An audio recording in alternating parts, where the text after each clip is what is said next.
later. But I had taken several new books to share with Bryson, and he was especially taken with one. It was a Dr. Seuss book. Oh, say, can you say dinosaur? Obviously, we read it a lot.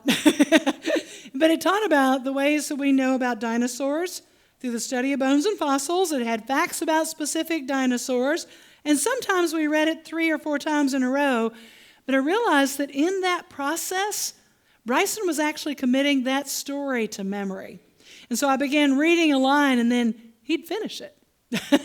And within a very short time, he'd committed the story to memory, but he also knew the facts that were in that story. It was pretty cool. That telling of a story in order to teach is a rabbinical method called a Haggadah. And the rabbis use stories for the specific purpose of teaching theological truth. The story of the wise men that we're going to look at today is written in that form, and we're meant to discover then those truths and to be able to relate to them as we tell and retell that story. So that's the way I want to share it today, as Toby alluded to. A little bit of history before I do. The Magi, which are another name for the 3 kings, means great ones. Tradition says that they represent the descendants of Shem and Ham and Japheth, Noah's sons. And because they're to represent all people, they often show up in nativity scenes and stories as 2 white men and a black man representing different cultures and regions. Because there were 3 gifts mentioned, there's the assumption that there were 3 kings, and their names are sometimes given as Casper, Balthazar, and Melchior. Melchior means kingly one, so it fits. That tradition did not show up until the 4th century A.D., and it was started by Bishop Raynaud, who probably told a story much like I'm going to tell you. I want you to know that the names I'm going to use, there's nothing biblical about them, okay? They are fiction. Like these, unfortunately, his got passed down and passed down and passed down throughout history. There are several ideas of who those wise men were. The most plausible suggests that they came out of the Babylonian tradition of astrologers and wise men who served as advisors to the kings. Now, these were learned men who studied history and culture and nature and medicine and astrology and astronomy. And interestingly, one of their great beliefs was that stars could be a fravashi or an angel of a great ruler that had been born. And Suetonius and Tacitus, who were Roman historians, write about a worldwide expectation of that time that a ruler would actually come out of Judea. So you can start to see how all of that fits together, both historically and theologically, doesn't it? This is where you say yes, or I can go back and say those things all over again, because I'm fascinated by them. If you've ever studied the prophet Daniel, you'll remember that Daniel was appointed chief of all the wise men when he was in exile in Babylon. Babylon was pretty much destroyed in 141 BC by the Persians, and many of her nobles and wise men were taken to the Parthian capital of Persia, which was then Seleucia. And this is really cool. Around 40 BC, the Parthians helped the Jewish people fight against the Roman government, pushing them out of Judea.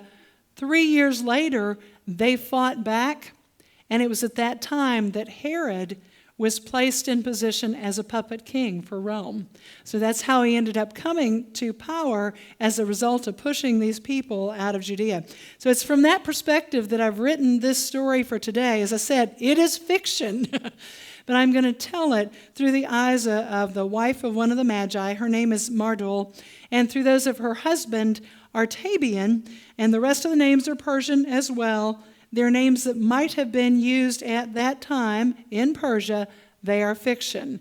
Can you say that after me? They are fiction. Thank you very much. Don't want to leave any error there.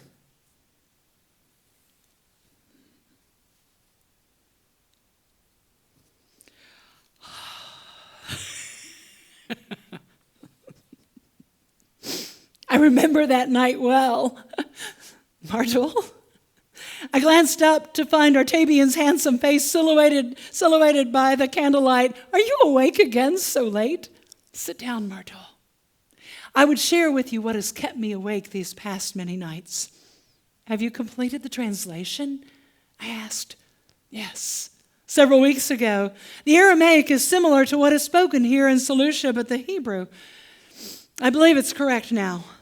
This is the writing of a great man.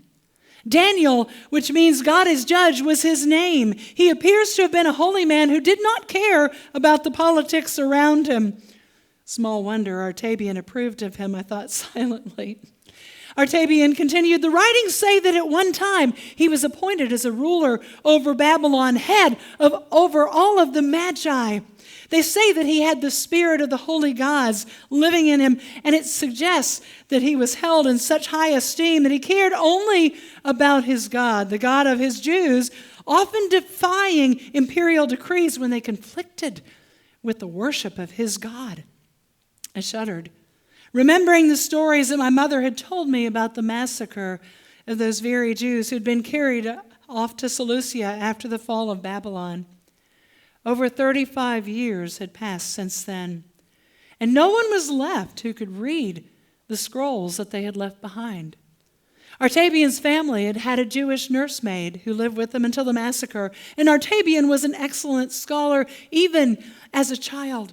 He remembered much of the language, and so when the scrolls of the Jews were finally brought out for study, he was offered the opportunity to examine the scroll of Daniel.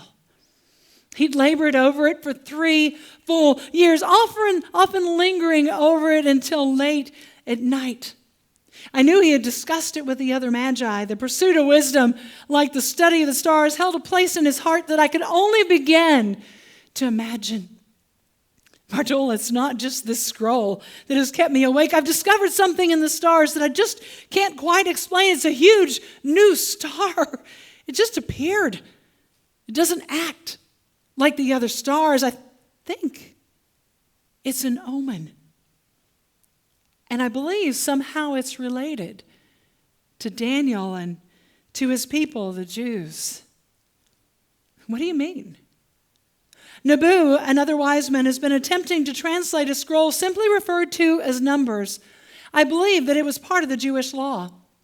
When I mentioned this great star that I had seen in the heavens, he suggested that I examine some of his work, and there's a phrase in this book that says a star will come out of Jacob, a scepter will rise out of Israel, and it goes on to explain that this ruler, and that's all that the star and scepter could describe, will conquer vast areas around Judea, as it is now called. But Judea is under Roman rule.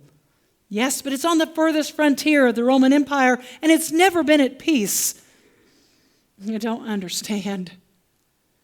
Mardul, I believe that this ruler has been born. I believe that's the star that I have seen. This book of Daniel was written over 500 years ago. I've been examining the dates in the scrolls of our history. He describes the fall of Babylon when the Medes took the city from Belshazzar. Daniel records a strange phenomenon that happened that night. He says that Belshazzar and his nobles were having a huge feast, toasting and drinking out of the vessels that had been brought from his God's temple when it was destroyed. When suddenly a hand appeared and wrote on the wall, he searched his scroll for a moment and then read, Mene, Tekel, Parsin. It means God has numbered the days of your reign and brought it to an end. You have been weighed on the scales and found wanting, and your kingdom has been given to the Medes and the Persians. That's what happened, Mardul. Darius the Mede took over the reign of Babylon. We have his annals. We know this to be truth. One of his decrees states, I issue a decree that in every part of my kingdom, people must fear and revere the God of Daniel, for he is the living God and he endures forever. His kingdom will not be destroyed. His dominion will never end. And you believe that this God has put a new ruler in place, the one described in Nabu's scroll? I'm not the only one who believes so. You've talked to the others? Yes. Nabu also believes, as do Andragoras and Phrates. And what of Artaxerxes, I asked. Well, Artaxerxes worships at the altar of political expediency. He's concerned only with that which will bring him political gain. But he is the leader of the Magi, I pointed out. He thinks me a foolish dreamer. But the pursuit of wisdom must not be hindered, Mardul. He will not support us, but he will not stop us. So when do you leave? I asked. You know me well. How do you hope to find him? And what of the Romans? We're safe here on the banks of the Tigris, but beyond the Euphrates, what if they think you're Parthian spies? What's to keep them from killing you? Mardul will take enough gold to bribe the Roman soldiers. We've encountered them before. How will we find him? I don't know. The star seems to beckon. Perhaps it will lead us to him. And they left a few short days later, taking with them gifts worthy of a king. That was 3 months ago. Judea is only a 30-day journey away, and finally, after 2 more long weeks had passed, Amram, their caravan driver, appeared at the door. We've returned, he said. Artabian is meeting with the Magi now, but he wanted you to know that he is home. All of them are home.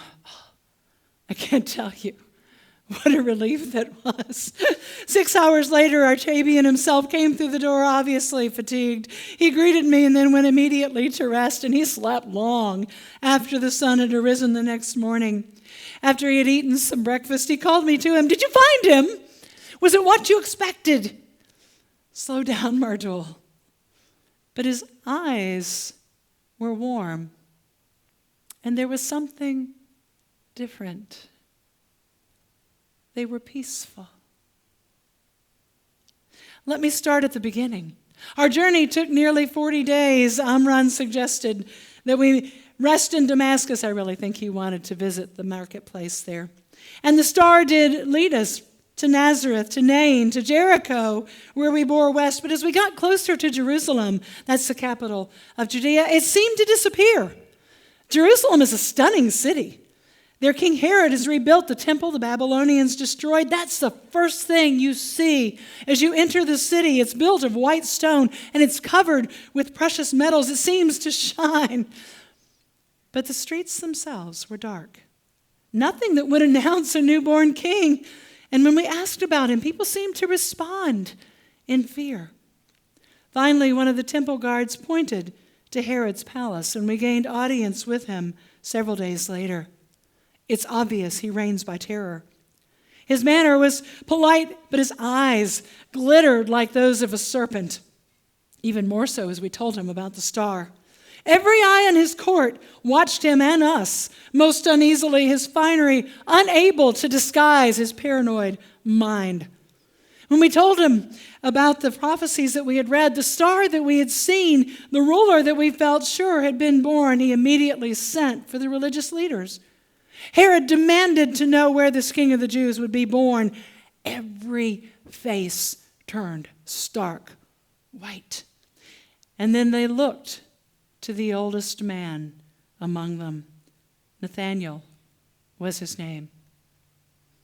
In Bethlehem in Judea, he said simply, for this is what the prophet Micah has written. But you, Bethlehem, in the land of Judah, are by no means least among the rulers of Judah, for out of you will come a ruler who will be the shepherd of my people, Israel. Herod's eyes bored into him for what seemed like an eternity. And then he dismissed them all, and us, at least momentarily. Later that night, he sent for us secretly, asking us exactly when the star had appeared, encouraging us to go and to seek out this newborn one, and to let him know when we found him so that he too could go and worship him. Nabu and Andragoras and Phrates and I talked about this strange situation until almost daybreak. We were just preparing to leave Jerusalem when Nathanael begged audience with us. He had news that was not for Herod's ears. He had been in the temple a year and a half or so ago when a peasant couple brought their firstborn in to offer him to the Lord. An old man named Simeon went out to greet them. Many thought Simeon to be a foolish dreamer. I know. Simeon believed that the Holy Spirit had promised that he wouldn't die until he had seen the one who would rule over all of Israel. Nathanael said, I saw Simeon lift up the child, and I heard him prophesy that this child would be a light for revelation to the Gentiles, that's everyone who's not Jewish, and that he would bring glory to the people of Israel. That very night, Nathanael said, Simeon breathed his last. Perhaps this is the child of whom you seek. I must ask, Artabian began, he's to be your ruler. You saw this, you knew his birthplace, and why have you not sought him out? You don't understand, Nathanael said. No one would dare, even secretly, attempt to seek out a ruler who would replace Herod. He is an and he has no right to rule, as he is of Esau's house. It is Jacob's line who is meant to reign. Herod is but a Roman puppet, and he is terrified of a ruler taking his throne. He's even afraid of his own family replacing him. 29 years ago, he massacred his favorite wife, all of their children, and just last month killed his oldest son, terrified that he would replace him. My own time is limited. I saw it in Herod's eyes in the throne room yesterday. I just thought you should know about the child. Come with us, Nathanael, Artabian offered. I dare not. Should I be found missing, my entire family would be wiped out. As it is, perhaps my death will appease Herod. As he turned to leave, he paused only a moment to speak one last time. You should know that you yourselves have come as fulfillment of our prophecies. The great prophet Isaiah has said, Arise, shine, for your light has come, and the glory of the Lord rises upon you. Nations will come to your light, and kings to the brightness of your dawn. May you find the light. And then he was gone. We left as soon as we could, relieved to be away from that poisonous atmosphere. Because of our late start, we got only a short distance before darkness fell. But as we prepared to make camp, the star appeared again. You can't imagine how excited we were. All preparations to stop ceased. And we followed it into the city of Bethlehem. Just as Nathanael said, its light shone on a house of such modest means just inside the city walls. We weren't sure what to do, so we marked its position well and then waited for morning. As soon as it was polite to do so, we went to the house. The parents were clearly peasants, as Nathanael had suggested. They spoke Aramaic. So I introduced Nebu and Androgeus and Phrates, explaining that we were Parthian members of the Magi and that we had come seeking the King of the Jews. Their faces stopped in wonder. We told them how we had seen the star of the writings that we had been translating, how the star had beckoned to us. And then we asked if we might see their son.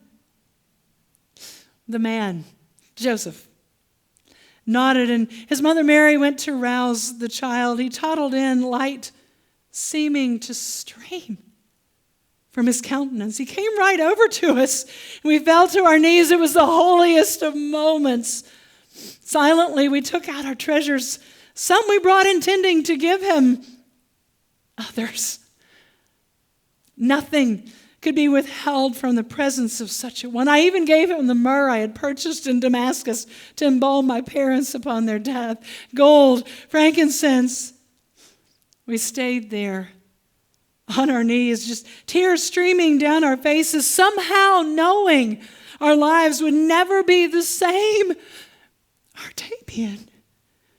It began as I noticed his face, tears in his eyes. I finally asked, what is his name? Jesus. Yeshua.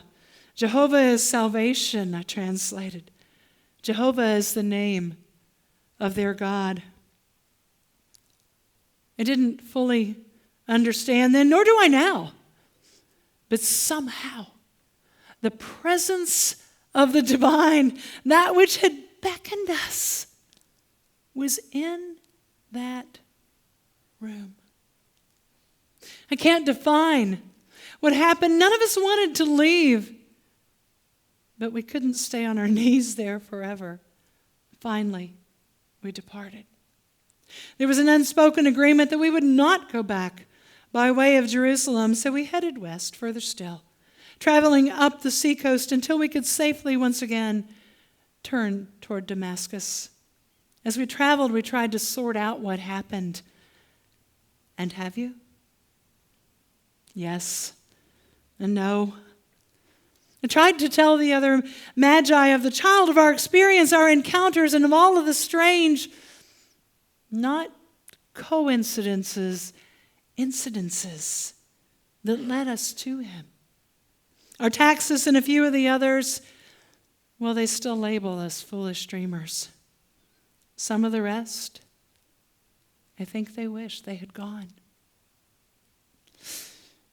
What will this mean for the Magi and for you? This division, must it not be resolved?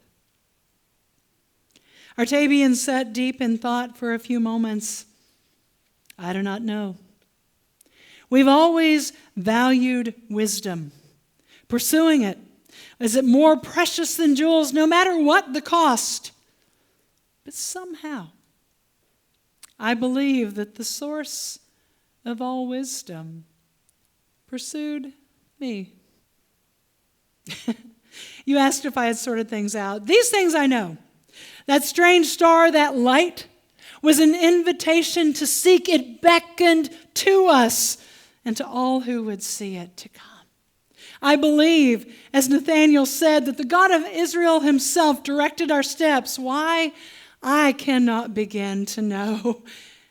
And I believe that this child is destined to change all of us. He has already changed me.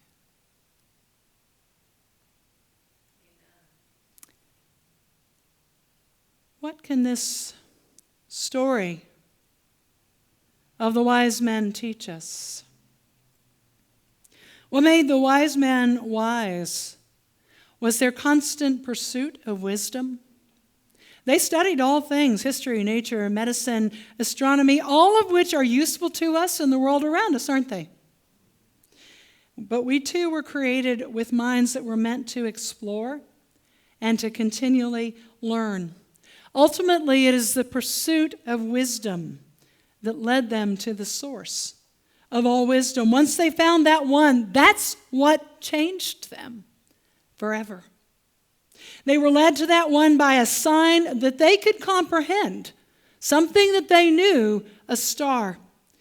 Listen, Genesis 1 says that the sun, moon, and stars were signs set in place by God to mark seasons, days, and years, and to give light to the earth.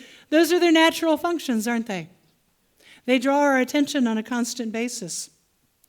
But they were also set in place, according to Genesis, to govern the day and the night, that is all of time, and to separate light from darkness.